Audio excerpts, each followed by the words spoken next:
Hello students, welcome you all on excellence study. तो आज हम स्टार्ट करने वाले हैं क्लास 6 का चैप्टर नंबर 10 जिसका नेम है मेंस्यूरेशन।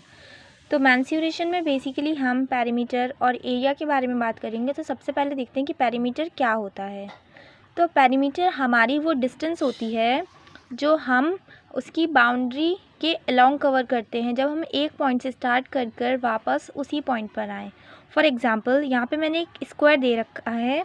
तो यहाँ पर अगर हम ए पॉइंट से स्टार्ट करते हैं, बी पॉइंट तक जाते हैं, फिर बी से सी से डी और वापस हम ए पॉइंट पर आते हैं, तो ये जो हमारी पूरी बाउंड्री की लेंथ होगी वही हमारा पेरीमीटर बोला जाता है। तो देखते हैं इसमें हमारा पेरीमीटर क्या होगा। जब हम ए से बी जाएंगे तो हम 2 सेंटीमीटर की डिस्टेंस कवर करेंगे, फिर बी से सी में भी 2 सेंटीमीटर की डिस्टेंस कवर करेंगे एंड सी से डी में भी 2 सेंटीमीटर। फिर जब हम डी से ए आएंगे तब भी हम 2 सेंटीमीटर की डिस्टेंस कवर करेंगे। तो टोटल हमारा जो पेरीमीटर होगा वो हो जाएगा इसका 8 सेंटीमीटर। तो यही हमारा पेरीमीटर कहलाता है। यहाँ पे हम एक दूसरा एग्जांपल लेते हैं ट्रायंगल का।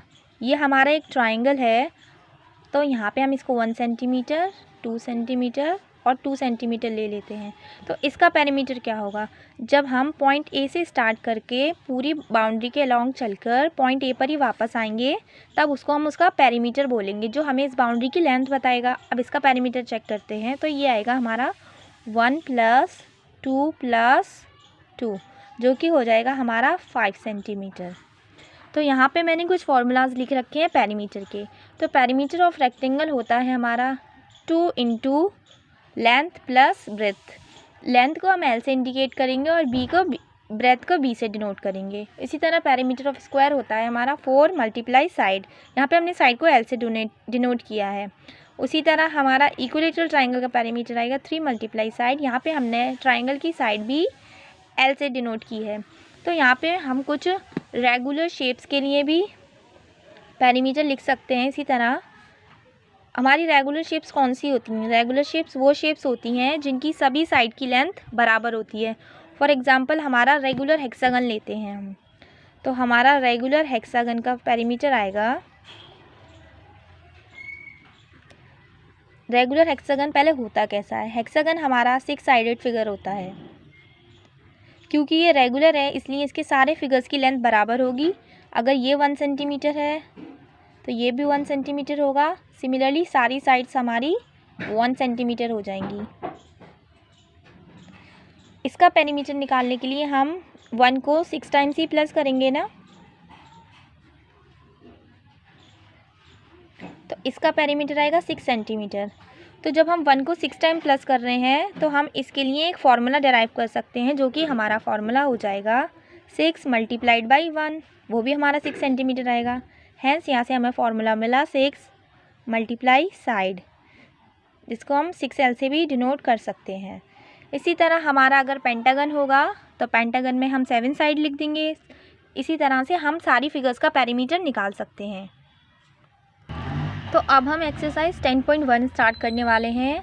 तो क्वेश्चन नंबर 1 में हमें इन गिवन फिगर्स का पेरीमीटर निकालना है। तो क्वेश्चन नंबर 1 का ए पार्ट में हमें ये फिगर दे रखा है जिसमें इसकी 4 साइड्स गिवन है। तो जैसे कि आप लोग जानते हैं कि पेरीमीटर किसी फिगर का होता है, पेरीमीटर ऑफ द गिवन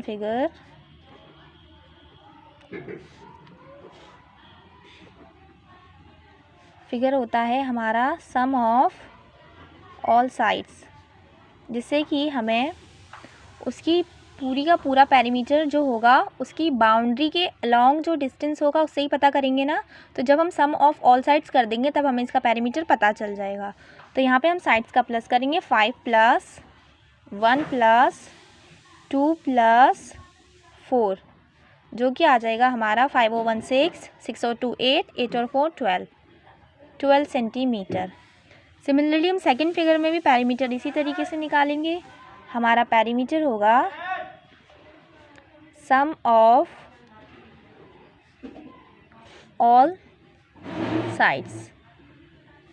हमें यहाँ पे साइड्स की डिस्टेंस दे रखी है 40 + 35 + 23 + 35। इसका हम प्लस करेंगे तो हमारा आंसर आ जाएगा 35 प्लस 35 हमारा 70 होगा। 70 प्लस 40 110, 110 एंड 23 हो जाएगा हमारा 133 सेंटीमीटर। इसी तरह से इस क्वेश्चन के सारे पार्ट्स आप सॉल्व कर सकते हैं। आपको वीडियो अच्छी लगी हो, अगर वीडियो अच्छी लगी हो तो लाइक करें और चैनल को सब्सक्राइब करें, और अगर आपको कोई चीज़ समझ में ना आई हो तो वीडियो में कमेंट करें।